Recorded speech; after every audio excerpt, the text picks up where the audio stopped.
Hey, how's it going, everybody? It's RC Maxfield here for the Back to 12 podcast, and in today's video, we are going to give mid-season grades to each position group on the Texas Tech football team. And a reminder, if you haven't already, be sure to hit that subscribe button to stay in the know on Texas Tech athletics all year long. And not today's video, but tomorrow's video, we'll give you an athletics recap. How is soccer doing? Volleyball, track and field in terms of cross country, and more right here on the channel. So stay in the know right here on the Back to 12 podcast channel. All right, let's jump into this. I put a couple Twitter polls out there in terms of, hey, what grade would you give the quarterbacks, running backs, so on and so forth. And the results are in, and with well over 3,000 people voting in totality of all of these polls, I figured I would give y'all's grade and then I would give my grade and probably see what the difference is. So we're going to start out with, the quarterback position. And the quarterback position, with 800 votes over on my Twitter,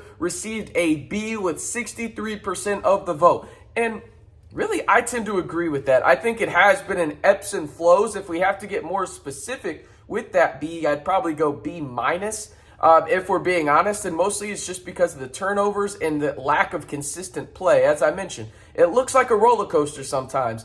And that roller coaster gets you in danger when it comes to how your defense is performing. And your defense has performed really well. And we'll talk about those position groups later. But would like to see a little bit more consistency from the quarterback position. And right now, going into the bye week, you're unsure of who that quarterback is going to be moving forward, even though it seems like a vast majority. Last I checked, I had a Twitter poll out that had 2,000 votes on it, and it was a 95% yes to having Baron Morton being the starting quarterback from here on out. We don't know actually who it's going to be. That will be interesting, but maybe there will be stability at that position moving forward.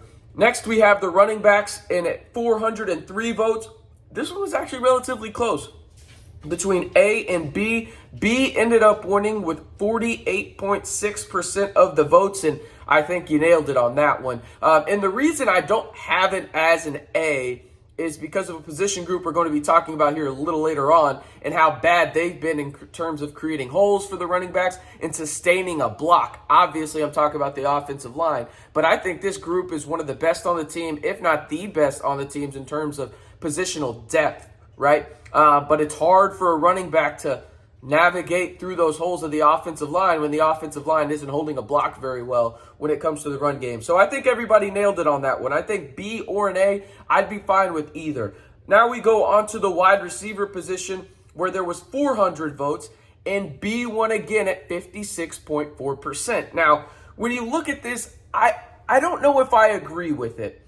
I would probably give these wide receivers a C after watching this Oklahoma State game. And if you go back and you look at what Lyle and I did on the podcast, we graded it out a little bit and we said, hey, there's going to be a little bit of changes after the Oklahoma State game. I'll say this. I'm very excited about Trey Cleveland and Duran Bradley.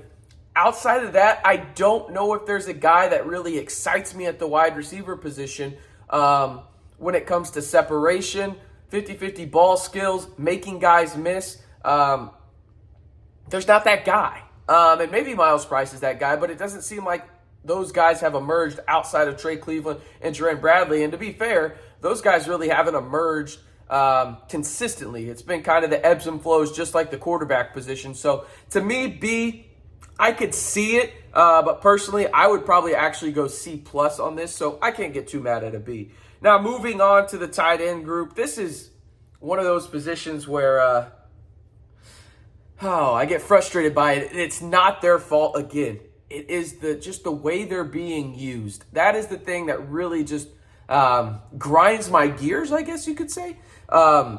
With 327 votes on this one, the tight ends get a B. I'll be honest, I think they should get an A. Just because it's not their fault how they're being utilized. I think they've done phenomenal in pass blocking. They've been an extra offensive lineman a majority of the time, whether that's Henry Teeter, Baylor Cupp, Mason Tharp, doesn't matter. Whatever those three are asked to do in the run blocking or pass blocking game, they've done it at a pretty high level. And not to mention, when they do get their opportunities out in terms of the receiving game, they usually capitalize if the ball is relatively close to them. So I think that they deserve an A. Y'all came in with a B. I'm okay with that. But again, it comes back to me is how are they being utilized and how are they performing in the areas of where the stats don't show up, if that makes sense. And I think they've done a pretty good job at run blocking. Now, the final offensive position group is the offensive line. And with 500 votes, they got a C at 45%.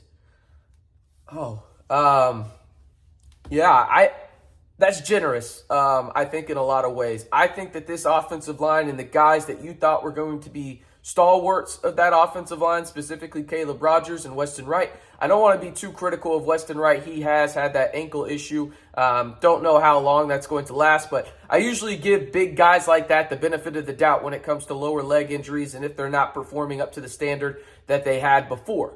But Caleb Rogers has been a guy that you thought was going to be that anchor of your offensive line, and he has just really, really struggled, to say the least. You've seen some guys like Dennis Wilburn. He stepped up quite a bit at the center position. Jacoby Jackson at right guard. Monroe Mills, I think you could argue, has been your best offensive lineman this year, which, again, I don't know if that's what you wanted to hear moving into the year, this far into the season, I should say. But, yeah, I don't know. I think C- probably at best. I'd probably go D+ if we're being honest about it. I think there's a lot of changes that need to happen. And right now, I don't know if you can make those happen during the season, just because these guys have just been, talk about a roller coaster. This has just been not even a roller coaster. This has been pretty much sustainably bad the whole year. And then maybe there's like a little up where you're like, oh, there's the offensive line. And I'll say this, I thought against Oklahoma State they looked better. But for the most part, you saw some plays where you were like, whoa, you got beat there. And Baron Morton did a good job of escaping the pocket on some of those and really navigating things, but they were still getting beat by Oklahoma State. And the last 2 weeks, you played the best defensive lines in the Big 12. It's not a debate. Those are the best two. You could really argue the last 3 weeks, you played the best 3 defensive lines in the conference in Texas, Kansas State, and then obviously the Cowboys at Oklahoma State. But the offensive line just has to get better. C. Okay. I mean, as long as it's a C-, I think I'm right there with you. One more time, be sure to hit that subscribe button to stay in the know on Texas Tech athletics all year long. Trying to get to 900 subscribers here by the end of the season. Help us get there. And we'll have basketball content. We'll have baseball content. We'll have a ton of content moving forward and even some special guests as well on the channel here on the Back to 12 podcast channel. Let's run through the defense because I think this one is just very clear. I think this is the group in terms of the positional groups that have just stood out the most. We'll start with defensive line. 67.5% out of 360 votes gave it an A. I 100% agree. A+ in my opinion. I think that has been your best positional group on the team this year. You look at the linebackers. There was 350 votes here, and you had 96% of the votes either be an A or a B. B ended up winning by only 0.9%, and I would agree with that. I think the linebackers have been great as well. I'd give them a B+ if you ask me. I think Kosai Eldridge has done a phenomenal job of stepping up alongside Kershaw Merriweather, and then you got Josiah Pierre, you got Dimitri Moore as well. I think they've done a fantastic job, so a B+ or an A- for me on there. I could go either way. Doesn't matter to me. Then you go to the DBs, where they had 56.7% of their 470 votes come in as a B.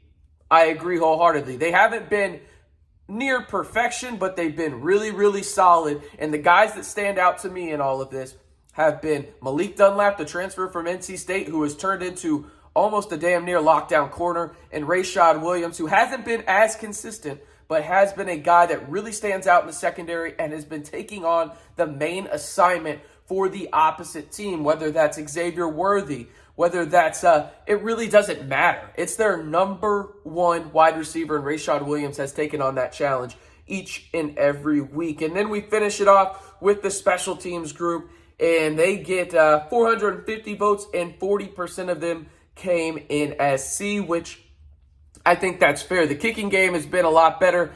Punting, Austin McNamara hasn't been phenomenal this year. He's been solid, but he has a high standard for himself. And we've got a high standard for him too after we've seen what he's done. So he could be a little bit better, but really I give a C mostly because of the punt returning stuff and their lack of really securing the football with regularity on that aspect. All right.